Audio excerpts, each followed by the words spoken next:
AustinTalksRealEstate.com. Our number 366-8197. Steve Gardner, Dave McMillan. 50 years of experience here for you today. We were talking about our Brikerwoods home of the week. Really cool little house. And the question was, can I shop around for mortgages, Dave? And should I do that? Well, you know, absolutely. First of all, absolutely you should shop your mortgage. You should really be careful today with all the different lenders, everything that's going on in the news since in the last 12 months, 152 mortgage lenders have gone out of business. 152. It's amazing.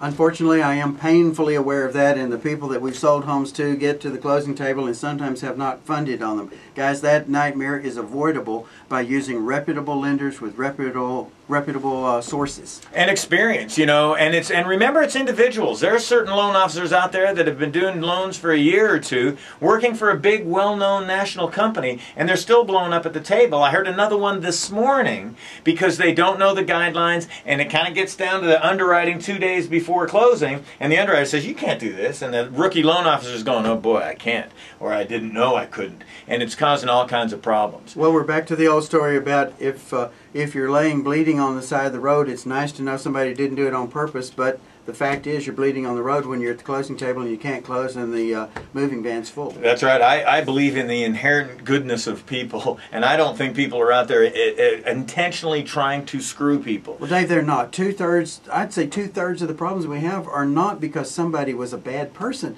It's this industry requires so much knowledge, and that's where our 50 years, I've got to get something out of this for this age. That's right, 50 years. So, and then now let's talk about comparing. Let's say you got a couple of good faith estimates. You got one from this lender, you got one from this lender. You need to know what to look at on the good faith estimate. Do not go straight to the bottom line and say, well, this guy's estimate's $20,000 and this guy's estimate's $17,000. I'm going with him. Absolutely not. It's the worst thing you can do. The good faith estimate is broken down into sections. I'll tell you one of the neatest little tricks I've seen out there is that we get this good faith estimate for those of you who want to go right to the bottom line, and they left off everybody else's closings. You put on there and give them a good faith estimate so they kind of have a real understanding of approximately what the cash flow is, even though you don't control some of those fees. Right. But and so I've seen a lender who comes in and says, well, we didn't quote any of those because those aren't our fees. Right. And so it looks like this guy is $800 or $1,000 cheaper, and you're trying to rip him off. And the truth is, he just didn't disclose. That's right. Didn't tell you the title company fees, other fees, estimated taxes and insurance load. The only line items that you care about on a good faith estimate are numbered, and they're the 800 line items. You got 800, 900, 10, 1,000, 1,100.